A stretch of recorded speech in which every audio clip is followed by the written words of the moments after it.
básicamente el tema antártico es muy largo, el tema Atlántico Sur, Malvinas, Georgia Sandwich es enorme. Y como Manu me dio una mano interesantísima, como hace siempre, porque bueno, por suerte podemos estar en varias mesas juntas, algunos temas los voy a dar por supuestos y que se saben. El Tratado Antártico es complejo. El Tratado Antártico sale para evitar la Guerra Fría, que se llegue a la Antártida. Ya había un antecedente que en lo que se llamaba territorio de la Nueva Suabia, ahí el Tercer Reich tenía planificado ocupar la Antártida y, siendo muy rápido, muy sintético, de ahí también podían ocupar Malvinas, que era un centro que les gustaba y que les interesaba mucho. Si eso se hubiera dado, cuando Farrell le declara la guerra al eje, hubiéramos tomado las Islas Malvinas caminando, porque estaban derrotados. O sea que siempre fue algo interesantísimo el tema antártico, el tema del Atlántico Sur y el resto de los océanos australes. Fue cambiando la lógica que teníamos que tener para ir ocupando. El primero, el que vio la cosa clara fue el perito Francisco Pascasio Moreno, que dijo, fundemos una base, fundó la primera base del mundo, el 22 de febrero de 1904 en la Antártida, y el segundo enorme estratega es Perón, que en 1946 ya nuclea a la Comisión Nacional del Antártico para estudiar este sistema. Fue un problema enorme para Churchill, que en ese momento tenía que voltear a Perón, pero no solamente por lo que representaba la Argentina sudamericana, sino también por lo que representaba la Argentina antártica. A partir de ahí comienzan tiros que van y vienen, hasta que en 1955 el golpe de Estado pone fin a la política soberana de Argentina sobre la Antártida, que se iba a fundar el pueblo en la base Esperanza, cuyo intendente era Jorge Motet, un teniente coronel, que había pedido el retiro para ser intendente de ese pueblo que íbamos a fundar en la Antártida. Todo el cipallaje que representa el colonialismo, porque tampoco es neoliberalismo, llamémoslo como es, de 1955, tira esa política por la borda. Entonces, aparece el Comité Científico de Investigaciones Antárticas, el SCAR, Scientific Committee on Antarctic Research, sería en el acrónimo inglés. Todo el mundo lo conoce como SCAR, porque cuando aparece se aprueba que todo lo que se hable ahí sea en inglés. Ahí es que se conoce. Esto da lugar a que Estados Unidos piense la Conferencia Antártica en 1958 para convocarla en 1959 y surge el Tratado Antártico, que básicamente pone un paraguas sobre el tema de la soberanía, pero basado en la ciencia, en la cooperación internacional y en la paz. Así se denomina la Antártida. Todos sabemos que los foros multilaterales le convienen a los más poderosos. Por eso es que se llama al Tratado Antártico, y en ese momento son 12 países. Después aparece un segundo foro, que es la Comisión para la Conservación de Recursos Vivos Marinos Antárticos, que básicamente va a regular la explotación de los océanos australes y lo que se va a pescar en la Antártida. Después aparecen otras instituciones y este es el éxito grande que tiene Argentina, pensado por el general Leal, primer presidente del CEMIDA, después viene Cesio, que dice que nos tenemos que juntar los latinoamericanos y formar un bloque. Ese bloque dio resultado porque dentro del gobierno pasado, pensemos en Correa, los países latinoamericanos es Uruguay, Brasil, Ecuador, Perú, Chile, Argentina, y aparecen como observadores Venezuela, Colombia, y en un momento participó Cuba. Después hay un punto en Cuba, porque Cuba lo planteó como patrimonio común de la humanidad a la Antártida, y nosotros no estamos de acuerdo en eso, porque tenemos un sector antártico argentino que no es un patrimonio de la humanidad. Discutiendo en algún momento con importantes políticos cubanos, pero bueno, le corresponde a la humanidad, no a la Argentina. Sí, fíjense ustedes cómo le fue en la Organización de las Naciones Unidas y después cuéntenme lo que es la ONU con la función de la ONU respecto a lo que propone la Antártida Sudamericana, que era como nosotros preferíamos llamar, Antártida Latinoamericana o Sudamericana. ¿Quiénes reconocen la soberanía argentina? Lo que no se superpone lo reconoce Chile y Argentina, la parte que no se superpone con Chile. Pero ¿quién reconoce la soberanía de los dos? Venezuela. En 1947 el Congreso emite un dictamen,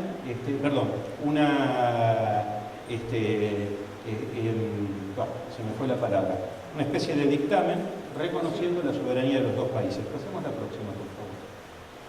Bien, la ciencia, que bajo el concepto que es prístina y universal, ICSU es el Consejo Internacional para la Ciencia, o sea, es la Unión para la Ciencia, como quieran llamarle, pero fíjense, proporciona asesoramiento independiente y autorizado para estimular un diálogo activo entre la comunidad científica y los gobiernos. Entonces ya acá empiezan a marcar una tendencia hacia los gobiernos. La próxima. El SCAR también dice que va a proveer un asesoramiento científico de forma prístina para la reunión política, que es la reunión del Tratado Antártico. La próxima. Argentina siempre tiene la ciencia como una prioridad para sus bases. La primera base argentina dependía del Ministerio de Agricultura y Ganadería, de donde dependía la Oficina Meteorológica Nacional. Y Perón crea el Instituto Antártico Argentino el 17 de abril de 1951, antes que el CONICET, o CONICIT, como se lo llamó en esa época, y esto genera un gran problema ahora, porque la historia argentina es muy importante como sostén para los derechos, los legítimos derechos que tiene Argentina en la Antártida. Próxima. ¿Qué ocurre hace pocos años? Hace pocos años, estamos hablando del 2012 al 2014, se reúnen científicos de todo el mundo, convocados por el SCAR, para establecer las prioridades científicas para la Antártida a investigadores de todo el mundo. Entonces lo abren al mundo, se abre al mundo, y que ponen 6 temas importantes. Pasemos a la próxima. De esos 6 temas importantes aparecen las 80 preguntas que selecciona un comité que es autodenominado como el Comité para los Horizontes Antárticos, es el Horizon Scan, o sea, qué hacer para los próximos 40 años en la Antártida. Entonces se establecen una serie de preguntas. La próxima. Sí, son muchas. La próxima. La próxima. La próxima. ¿Ven? Aparecen títulos. Tierra dinámica, explorando debajo del hielo antártico. Próxima. La vida en el precipicio. Acá ya Crónica nos pone la placa roja. ¿Y por qué nos pone la placa roja? Pasemos a la próxima. Aparecen 3 preguntas chiquitas. Pasemos a la próxima. En donde, ¿cuán exitosas serán las áreas marinas de los océanos australes en el cumplimiento de sus objetivos de protección?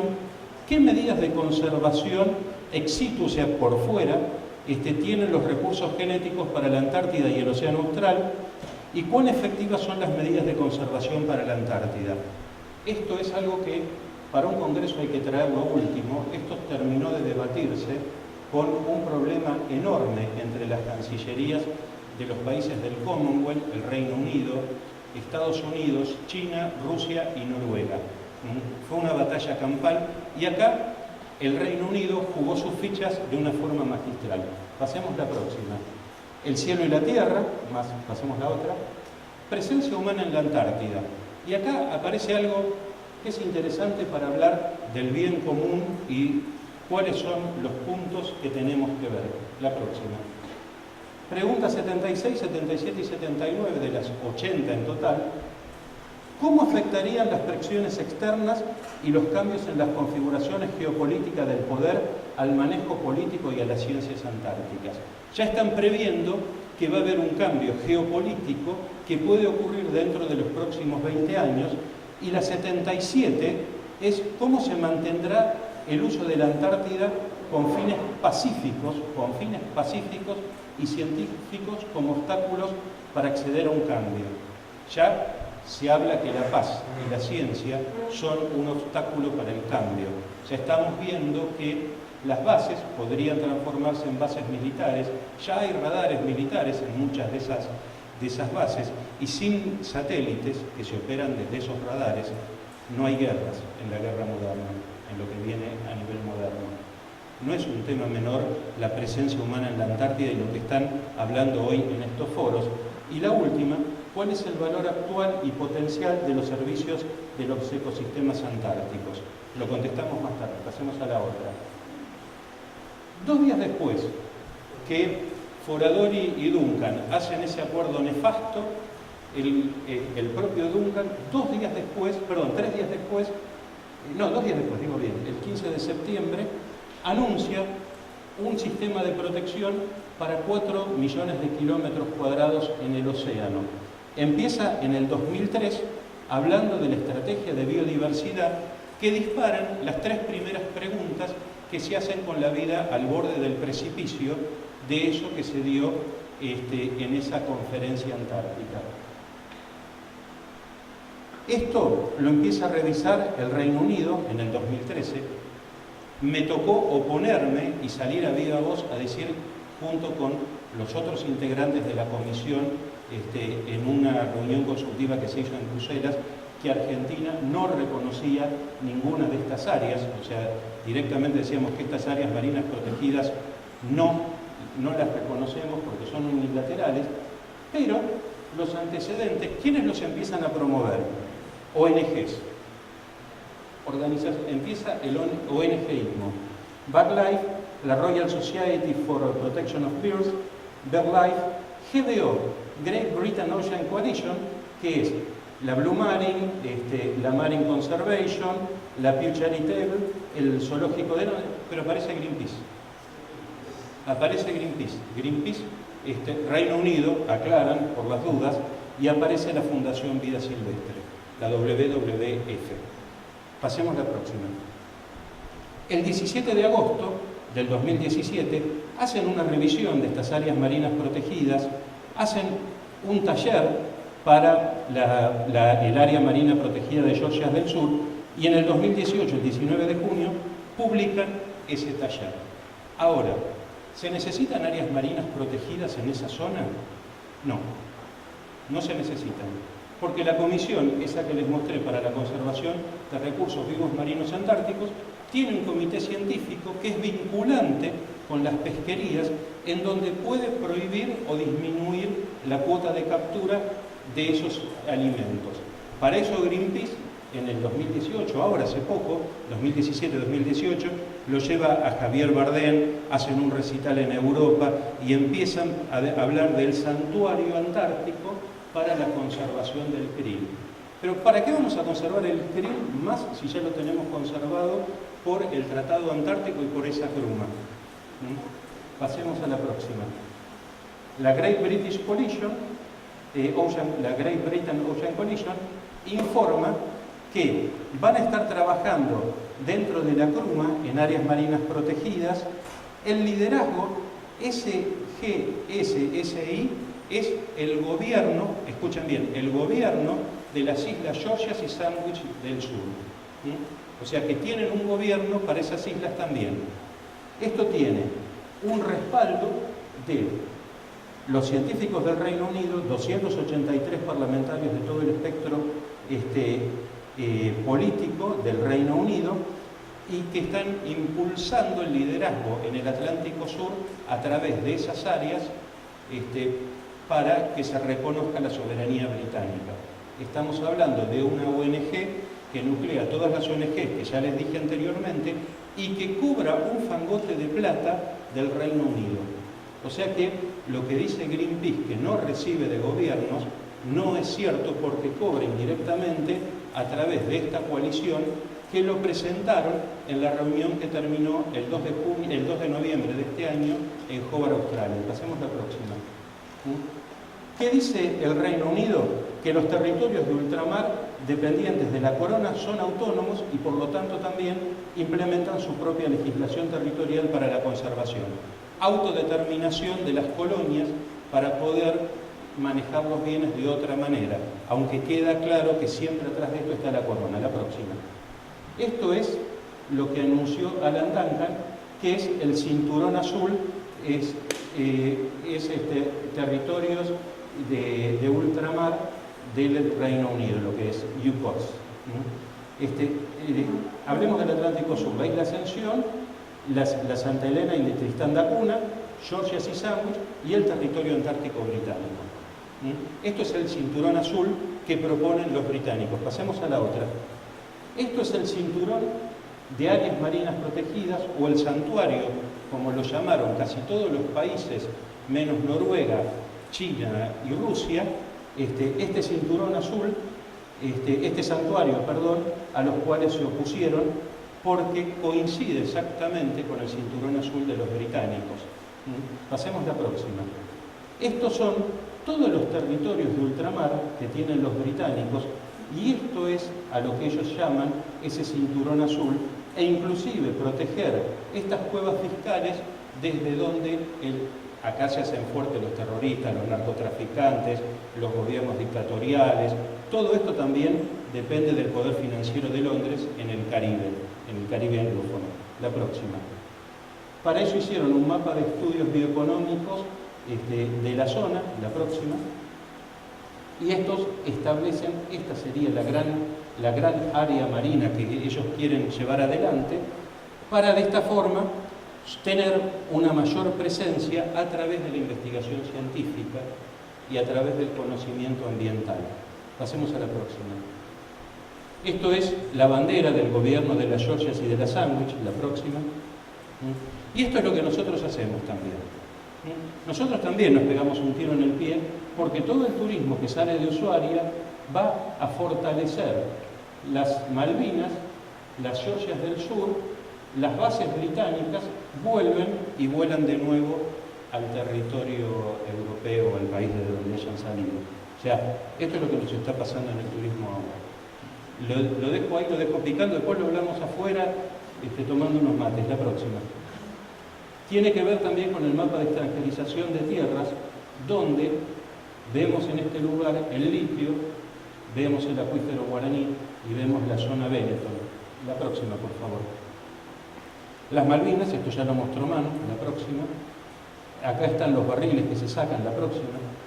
Y esta es por qué tenemos que echar a Macri y sus secuaces del gobierno si queremos tener soberanía. Y lo digo bien de frente. Falkland Oil and Gas y Rockefeller se unieron 2 días después que Macri gana las elecciones, 2 días después del balotaje. Dentro de este portfolio de empresas que sustentan la prospección petrolera de Malvinas, y son muy correctos los datos que dijo Manu, encontramos el HSBC, encontramos el JP Morgan, encontramos el fondo BlackRock, que son todos los que están en el gobierno hoy. No es casual esto que está pasando, esta desmalvinización, es que están llevándose la parte del león respecto a esto. La próxima, por favor. Y esto es lo que viene. Son las áreas de la minería de los fondos océanos, de los fondos oceánicos. Fíjense Sudamérica, que tiene los nodos polimetálicos con sulfatos y bentónicos, cobalto y después aquello que no se exploró en las zonas económicas exclusivas. La próxima. Estos son los nodos polimetálicos donde acá hay litio, hay tungsteno, hay oro, hay cobre, hay un montón de minerales que provienen de las fallas volcánicas que hay en el océano, en los océanos en el mundo. La próxima. Estos ya son los mecanismos que hay con los ROVs que son capaces de tomar las muestras a cualquier profundidad, hablamos de 4.000 a 6.000 metros. La próxima.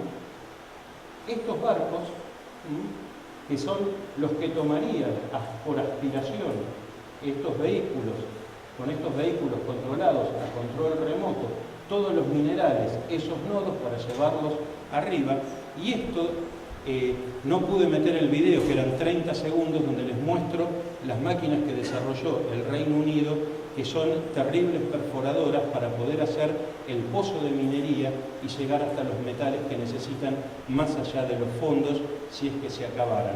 Esto puede terminar con un conflicto ambiental muy grande y una grave mortalidad de las especies oceánicas tal como las conocemos. La próxima. Y esto es el presente. Este es el barco que existe hoy, que está preparado para buscar diamantes en todo lo que es el Índico. Esto está ocurriendo ahora.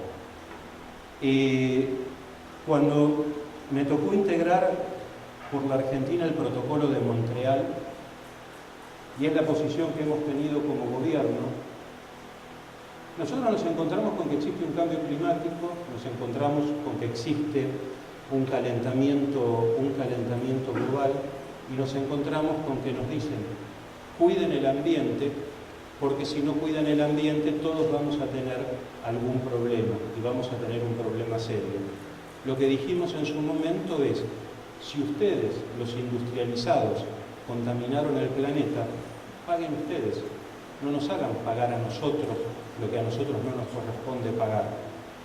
Esto fue tan duro que tuvimos varios reclamos, y a muchos nos corrieron, estoy hablando de los 90, a muchos nos corrieron de las delegaciones en esos momentos, liderada el pensamiento colonial por María Julia Sogaray, que era la secretaria del Ambiente. Si nosotros, pasemos a la otra, no entendemos que todavía tenemos un final abierto en los desafíos científicos, tecnológicos y ambientales, estamos equivocados. Tenemos que volver al gobierno con contenidos de gobierno, justamente, hacerlos rápido, porque lo que viene es realmente complejo. Tenemos que formar líderes que estén preparados para estos desafíos. Sin la universidad pública, sin el CONICET y sin los colegios técnicos, lo científico, tecnológico y ambiental se muere. No tenemos de dónde sacarlo. El científico no nace de un repollo. No tenemos científicos por generación espontánea. Y tenemos que preparar a los futuros líderes y a la actividad para los próximos 50 años. No piensan a corto plazo, no piensan en un periodo de gobierno de 4 años quienes están manejando el futuro del mundo. Y esto está produciéndose ahora. Entonces, lo que está ocurriendo, la desmalvinización, la desatartización, la caída del pensamiento crítico, la caída del pensamiento cultural y la caída de las universidades no es casual. Van a quedar aquellas universidades con pensamiento colonial que van a mirar solamente a 15 millones de argentinos. El resto veremos cómo los arreglamos. ¿Hay posibilidades, hay propuestas? Sí, pero tenemos que ir en esto. Tenemos la posibilidad porque 12 años de gestión nos dieron la posibilidad de conocer el Estado.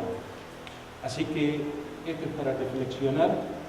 No hay que amargarse, sino que hay que pelearlo. Si no lo hubiéramos peleado antes, ahora estaríamos peor. Gracias.